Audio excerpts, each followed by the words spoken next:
Today on Big Screen Tony, we jump back to a cool interview with Tyler Stanaland. Yes, the legend Tyler Stanaland, the catch surf master. Hope you enjoy. It wasn't a matter of if I had an option of surgery, it was either surgery or you weren't going to make it. Tyler Stanaland, short break, take one. It helps sneak them. Oh, really? Usually I actually have a clapper, but it broke in Florida. Weak. Gotta get one made of wood. But yeah, man, I like to start every interview like the same way. Okay. By introducing yourself and just saying your name and everything, and just like a little bit about yourself, and you know that you're a surfer, skimmer, whatever you want to say. All right. Like my name and age and where I'm from and stuff? Exactly. All right.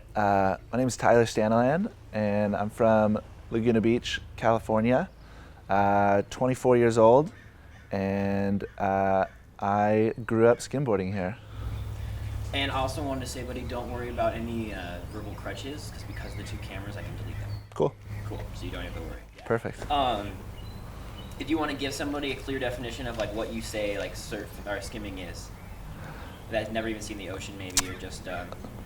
I would say skimboarding is, it's surfing without fins. I don't know, it's kind of a combination, it's a bunch of things, but I guess essentially it's starting from the shore and sliding out to a wave and surfing the wave back to the beach.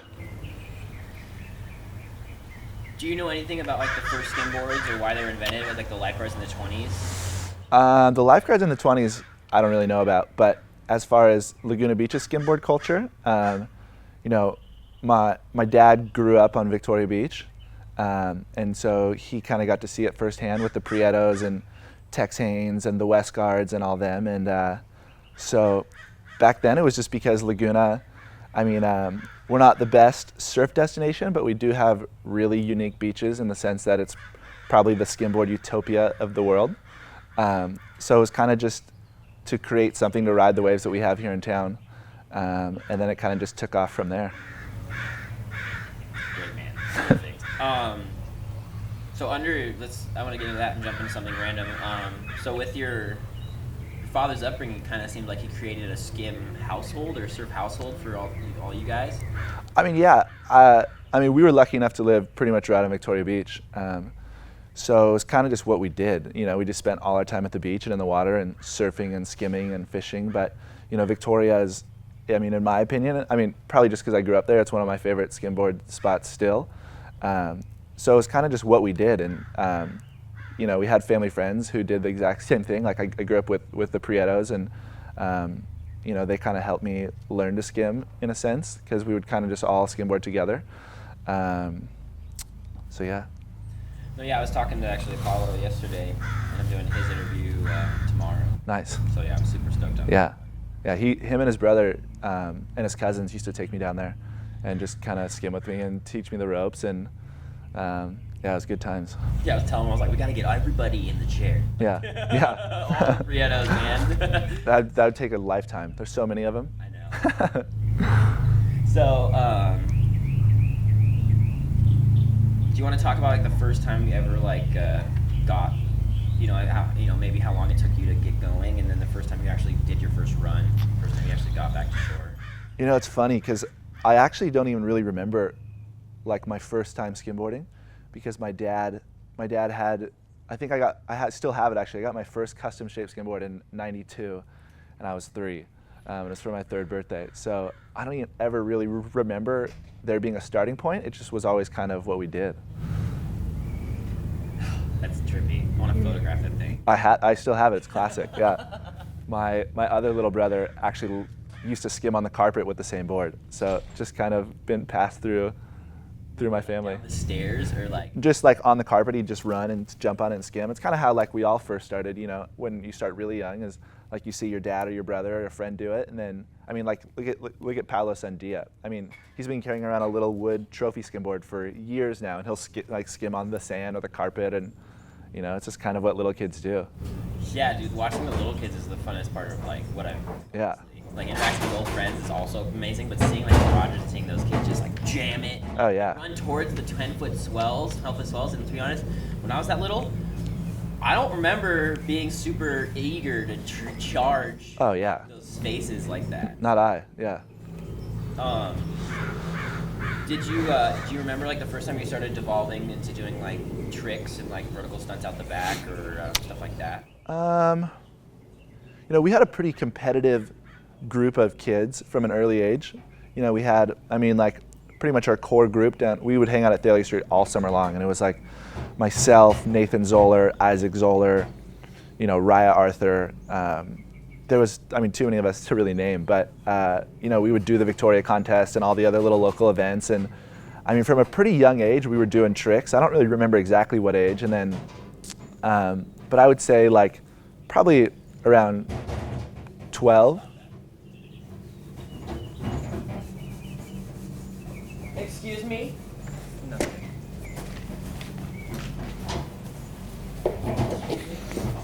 How much longer do you have to do to wash this? Because I can hear you. Yeah, I can hear you. Is there a way you can do? We're only about 15, 20 minutes left. Okay, I'm sorry. No, don't apologize. I'm so sorry. Is it?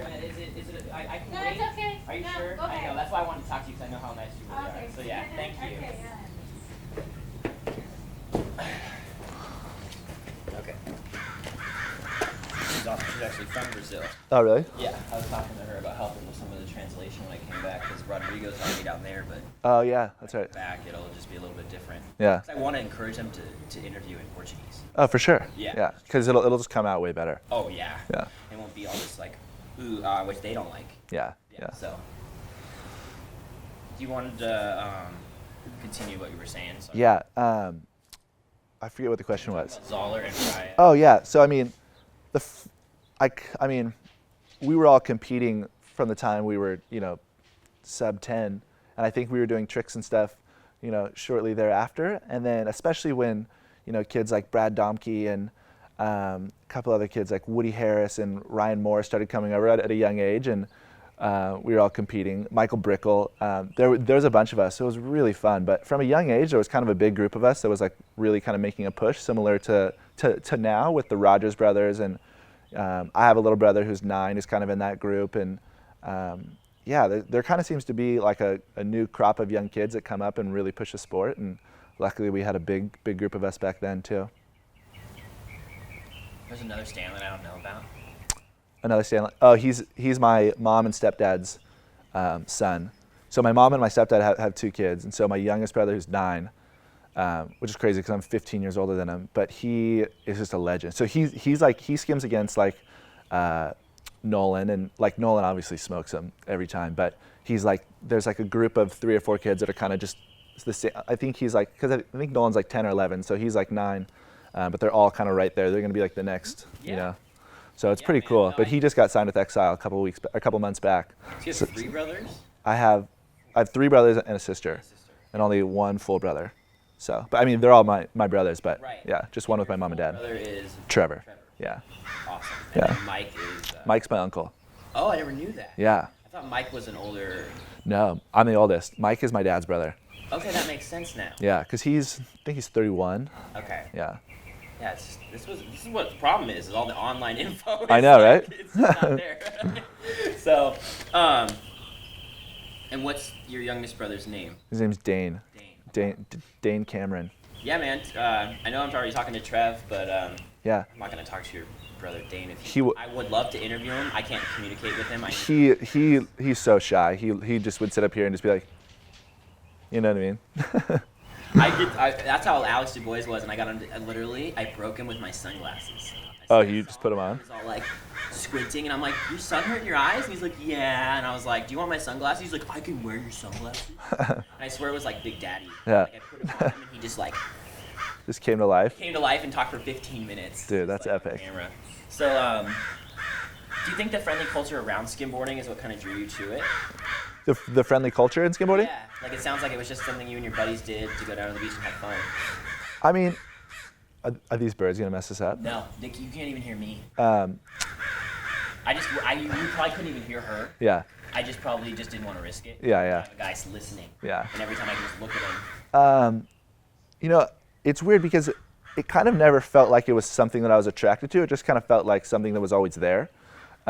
Obviously, I was lucky enough to have my family pretty connected in it. So, yeah, it was just something that we did, and so it's hard for me to say like what attracted me to it. It was kind of just always a part of our life, Well, that's perfect because it's like a lot of people are drawn to something for a motive. And Yeah, no motive. yeah, it was just really fun. Do you think that like the birth of the sport, maybe this might be something you kind of heard from your father or something like that, do you think the birth of the sport becoming professional in the 70s was a positive effect or a negative effect on the culture of skimboarding? Most people have said positive.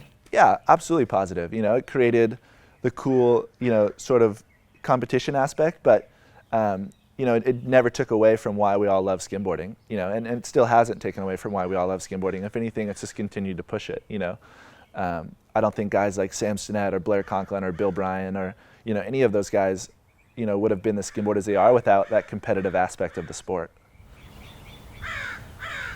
You're doing a really good job at it.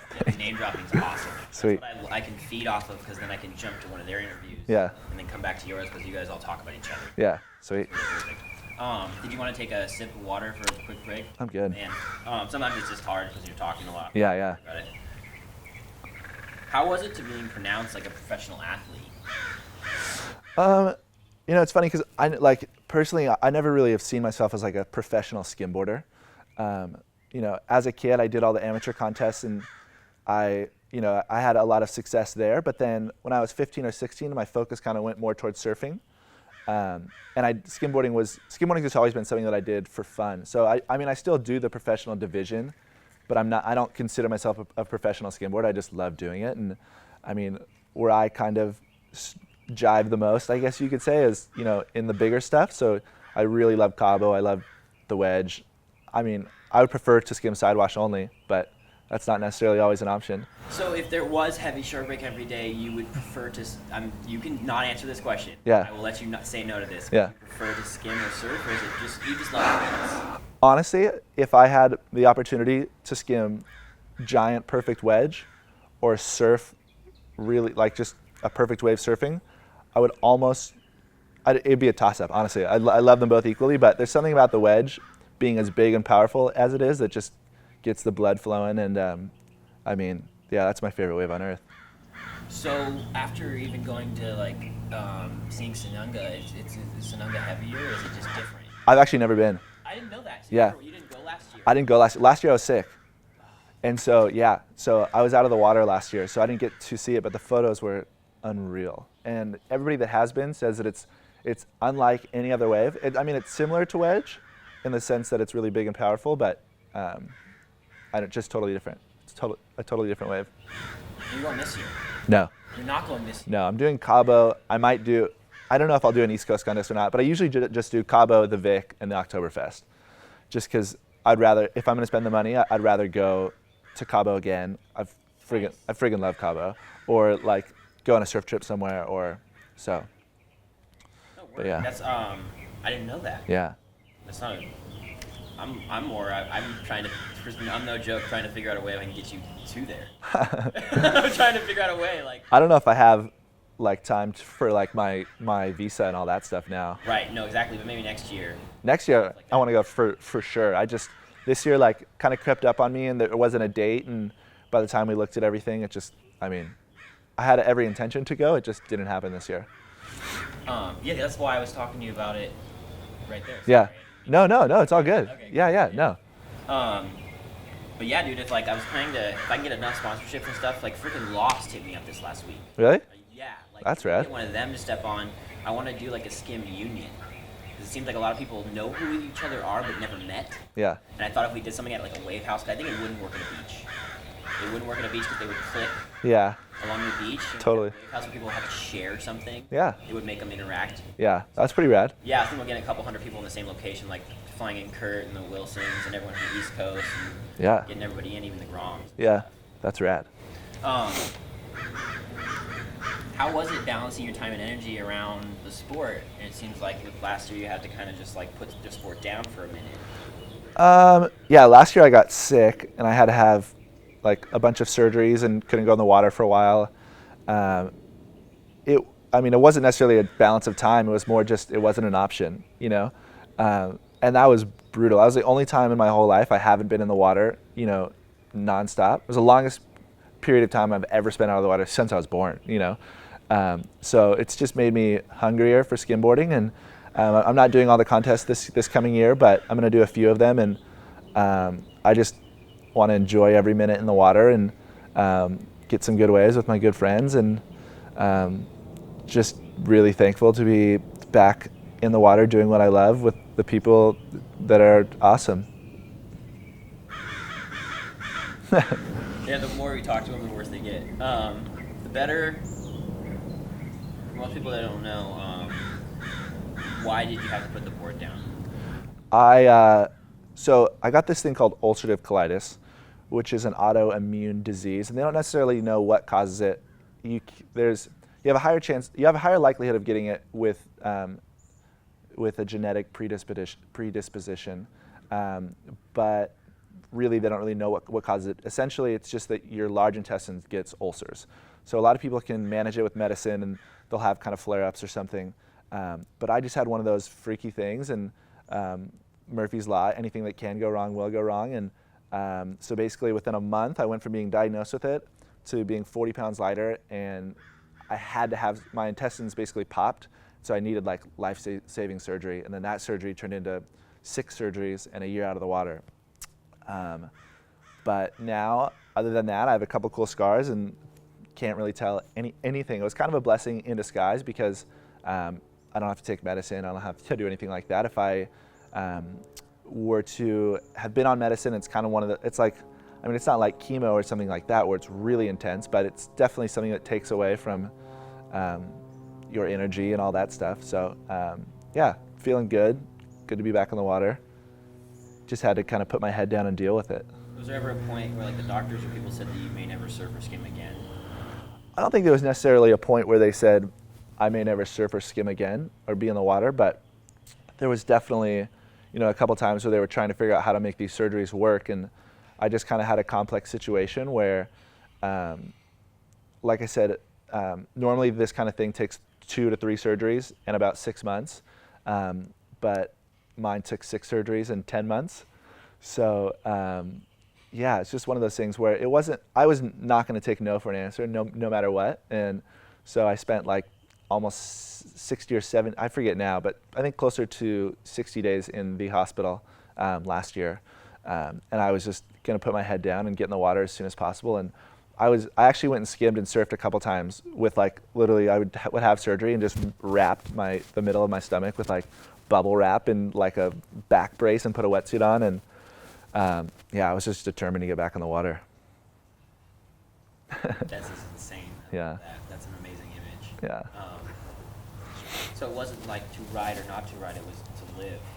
It was to live, yeah, for sure. I mean, there was, especially for the first surgery, doctors, you know, it wasn't a matter of if I had an option of surgery, it was either surgery or you weren't going to make it. And so obviously it's a pretty easy choice. I chose surgery. But from then it was just how quick can I get through this so I can get back in the water, you know? Great.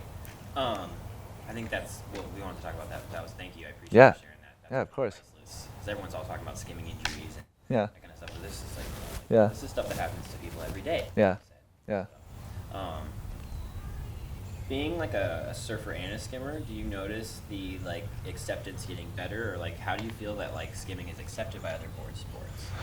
You know, I think Brad Domke's last couple years have done a lot for the sport and really pushed it and helped people to show what it is. You know, Paolo and George Bryan and Grady and, you know, Brendan Stevens and Bill and all those guys have been doing a lot of amazing stuff like up at Wedge and Cabo, and, you know, photos get exposed every once in a while. But, you know, Brad's videos went viral, and, you know, Tony Hawk and people like that, you know, posted or reposted his video. And so I think that was the first time in a long time, or at least that I can remember, where skimboarding was really accepted and sort of praised. But I think it's taken a long time. I think we were kind of viewed as the rollerbladers of the surf industry in a weird way. You know, I mean, just to be honest with you. So yeah, it's funny, but it's good to see it finally growing. And, you know, we have a fresh crop of kids, and, you know, yeah, I don't know if that answers that question or not, but. You just blew my mind with that statement. I think the craziest thing I've heard so far is Tex referred it to mountain biking. And also like skeletoning. Oh, LA, leave me alone. They wanted to make a video for him. They need to pay me. True. So, right, yeah, exactly. So kind of helps with that posting from Bravo this last week. Yeah? It's from Bravo. Oh, rad. Yeah, they're sending me hard drives to my house. That's epic. And I literally just edit stuff. And I told them, I'm like, I'm going to Brazil. I'm doing this. I'm doing this like $8,000 tour if I can. They're like, no problem. Get your work done. No matter if you're in the United States or another country. Yeah. We don't care. Yeah. Sweet. Yes. How do you feel that the fact that skimboarding takes place in the shore break makes it different than like the swells or paddling in? Like how does it differ as a sport, or? I'm trying to create as many divisions from surfing as possible. So like you surf so much, is it really that different, or is it seems like not many skimmers skim, but a lot of skimmers surf. Skimboarding is totally different, and a really good skimboarder may not necessarily be good at surfing, and a really good surfer may not necessarily be good at skimboarding. But I don't know who said it. I think maybe Corey Ryan said it or something recently, but somebody said that skimming is like the ultimate combination of skateboarding, surfing, and snowboarding or something like that. And it's true, it's kind of its own sport. But we do take aspects of skateboarding and of surfing and of snowboarding and kind of blend it all into one. So I guess to answer your question, it's completely different from surfing. Great, yeah, because I remember you said earlier it's like, it's surfing without fins and stuff like that when you're riding the rail. And do you think that like it's easier to find a beach to skim in comparison to traveling to a surf spot? I've made that argument a lot on both sides. I don't know. I would almost say that finding a skimboard destination is more challenging, but I think that also is, I think we also see it that way because there are so many less skimboarders. And I recently just saw something that I think an Australian guy posted about a sidewash spot in West Oz. So I think there's tons of coastline and spots that we don't necessarily view as skimboard destinations. Surfing is obviously everywhere. You can surf. There was, I saw a little thing of people surfing in Sochi by the Olympic venue, and I think there's probably just as many skim spots. I just don't think there's, the same amount of people looking for them. Thank you. I've asked that question to like 20 people and they give me some like, just work around. That's like a great answer. That was awesome. Do you think that, we kind of already talked about, you met the first time you kind of worked with Groms on the beach with the Rogers and all those guys, we kind of already talked about that. Yeah. Do you want to talk some more about the Groms? Yeah, good. How do you want me to approach it? To watch these Groms like look up to you and, they literally will like follow in your footsteps on the beach to look cooler. I'm not even saying as a metaphor. Yeah. They walking in your steps Yeah. and being like, ooh, that's Tyler Stanaland. And I know it's just like, at the end of the day, we graduated together. Yeah. We're friends, but these kids don't see you like that. Yeah. It's funny because you totally see them, they want to mimic Paolo and they want to mimic, Austin Keane and Sam Stinnett and all these people. But it's really cool to see the Groms, especially today with the sport being much more professional. I mean, the most professional it's ever been, I guess you could say. It's really cool to see the pros take the time to get to know the kids and put time in with them and, really influence who they become as riders, but also as people, luckily my brother's in that crew, so I'm lucky enough to get to know a lot of the kids coming up. But it's just fun to be able to hang out with them and kind of take them under your wing and, take them up to places like Wedge or Skim Westry with them and give them little pointers. And those kids are already so good, it's not even funny. But it's just fun to watch them grow up. And I'm sure the generation before me said the same thing about us. And, this generation coming up is going to say the same thing about the next kids, but the next group of kids. But it's just really fun to watch them, become who they're going to be. I'm going to ask you something else with the Groms. After interviewing a couple of them, Yeah. You want to take a sip really quick, buddy? Kind of, yeah. Yeah, no problem. It's you talk. Yeah. You dry All of a your sudden I'm mouth getting out. cotton mouth. This just came out. It kind of crazy talking to them. It really is. And watch this. Eddie Dixon. Yeah. You know Eddie? Uh-huh. When he interviewed, he said that he thinks in the next few years, him and his friends will be able to do any trick on a skateboard, on a skimboard, except the rotations. So like they'd be able to switch, like they could interchange skimboarding and skateboarding? Every trick. Really? Like kick flips and all that stuff? I mean, the sport is progressing so much that I don't necessarily, I mean, I wouldn't be surprised if kids were doing kick flips and that sort of stuff, you know, consistently in the near future, but I wouldn't be surprised if they weren't either. You know, I think, in my opinion, where the sport is going right now is kind of doing the same things that we're already doing, but doing them with better style and doing them with, you know, just doing them bigger, chasing bigger waves, doing bigger airs, bigger turns, bigger barrels, whatever it may be. Doing it more efficiently. Yeah, doing it more efficiently and making it look better is, I think, where what the focus is. I mean, you look at somebody like Austin Keene and the way he skimboards right now. I mean, in my opinion, his turns are almost more powerful than, you know, I mean, than a lot of people's. I obviously you can't compare the skimboarder versus that skimboarder, but the way he's doing turns are probably the most surfing-esque. You know, Paolo has the best style, in my opinion. You know, someone like Grady Archibald charges, I mean, he'll go on absolutely anything. I mean, there's a clip in an old Exile video of him literally getting washed up over a rock in Cabo. Yeah, but I mean, I guess to answer your question, it wouldn't be surprising if they were, but it wouldn't surprise me if they weren't either, you know? Yeah, it was trippy for me because he was like, I didn't even ask him. He was like, yeah, I watched a clip of like Tyler and Grady online and like I learned their trick 30 minutes later. I'm like, I wouldn't be surprised. that's why I told him, I was like, you're insane. Honey, I love you. You're such a good boy. I know. Just stay.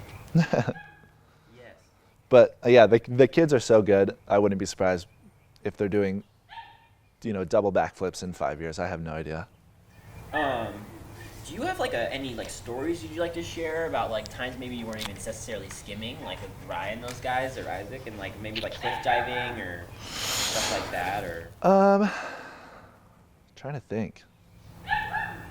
Yeah, take your time. That's one of the other things I have on here I didn't tell you before is like I encourage people to share 2 memorable stories about their skim friends or fellow legends, maybe about like, but you already did that with Paolo and with Isaac, so I just want to say maybe one more. Yeah. You know, when I was like probably in my more formidable years of the sport, I guess you could call it, or whatever, probably when I was maybe between the ages of 12 and 14, my uncle Mike Stanaland and Paolo lived together on 9th Street, and they had this house, and so it was kind of just always them two and guys like Grady and Noogie and Brandon Sears and Cody Lopez and all those guys hanging out over there. And that was when I first kind of started skimming sidewash, and so we'd go over there and go skim. We'd go skim 10th Street, and they were kind of teaching me how to skim the sidewash, but at the same time giving me just the worst Grom torture ever, which is something that we don't do anymore because I mean, it's just not accepted anymore. But literally, they would take my skimboard and tell me that I couldn't catch another wave until I ran up to 7-Eleven and bought all of them Slurpees, and I'd have to go up to 7-Eleven, carry them Slurpees back, and then I could catch a wave, but I couldn't really catch a wave because they would snake me every time. Okay, and let's let the whole world know, what is 10th and 9th also called? What do you mean? 9th Street. What is it also called? 1,000 steps? Yeah, so I'd have to literally walk 1,000 steps each way and bring them Slurpees just so I could skimboard. And it's not even, when you add the steps to 7-Eleven and back, it is 1,000 steps probably. Probably, yeah. It was a nightmare. Yeah. But I mean, but that was part of the culture. That was how, you know, like they accepted you by picking on you, you know, and it wasn't like mean, it was just out of love. It was just like, hey, you know, I mean, I don't really know what to call it, but you kind of had to earn your place around here. And I mean, luckily it's a lot more tame now, and it was even more aggressive when those guys were coming up. I mean, far more aggressive, you know, and, you know, surfing's the exact same way. It's kind of a rite of passage in a way. You say it again, sorry. It's kind of a rite of passage in a way.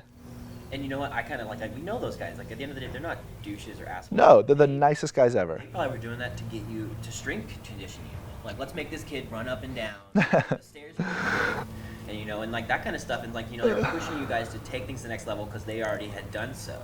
And they, you know, as you said, we never know what the future lays for the Grom. Yeah. I don't know if they were doing it for like strength conditioning purposes. I think they were just doing it because they wanted Slurpees and they thought it was funny. But yeah, no, those were good times for sure. Where would you like to see the future of the sport end up? Like, would you like to see it like in the same level as surfing and get people with six figures or even bigger? And I hate to say it with the Kelly wave riding and all these like Olympic wave riding, the artificial waves they're creating. It seems like those things are more skimmable than surfable. It's funny because I've thought about that as well with the whole artificial wave thing. You have the wave house, which is more like wakeboarding or something than it is like skimboarding. You're on a totally different board. But with the artificial wave, literally you could build the wedge if you wanted to with, basically a pool with a very, steep transition to a sand bottom, and it could come up against the wall and then literally just create perfect sidewashes.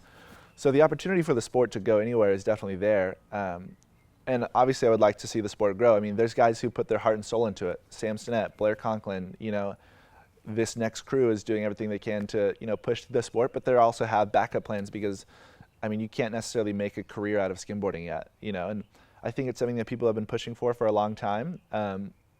Guys like Paolo Prieto and Aaron Peluso and people who really push to create the UST format and make it a more professional, competitive thing going on. That's helped a lot. But there has to be,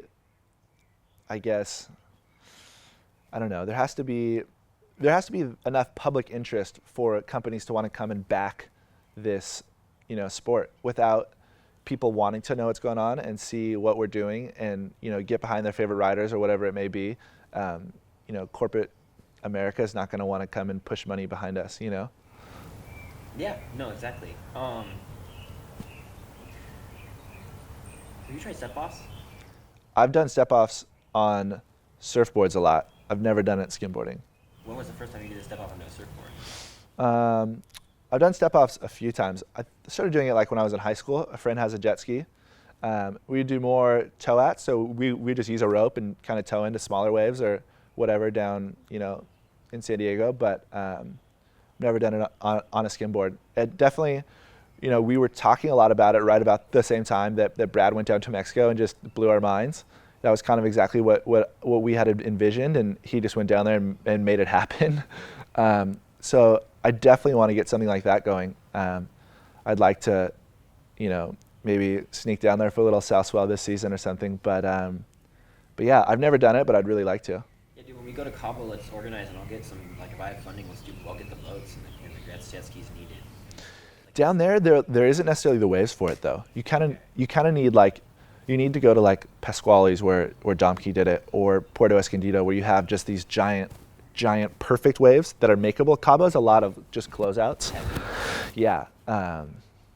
So that's not, but to go down to mainland Mexico, it's 3 hours away. It's an extra half an hour. Right. So that's what I'm saying. I'm trying to do something, extend the trip. Yeah. Go get a hotel room we all share and do something. Because he's gonna send me footage. Yeah. He said he towed in for 3 days. Yeah. The myth of that he did one or two things is bullshit. Yeah. He has tons of footage. I can't even wait to see this. I'm sure it's incredible. Bradley said that the guy that shoots most of his stuff, Uh-huh. his friend, Yeah. they said that the stuff they released was crap. Really?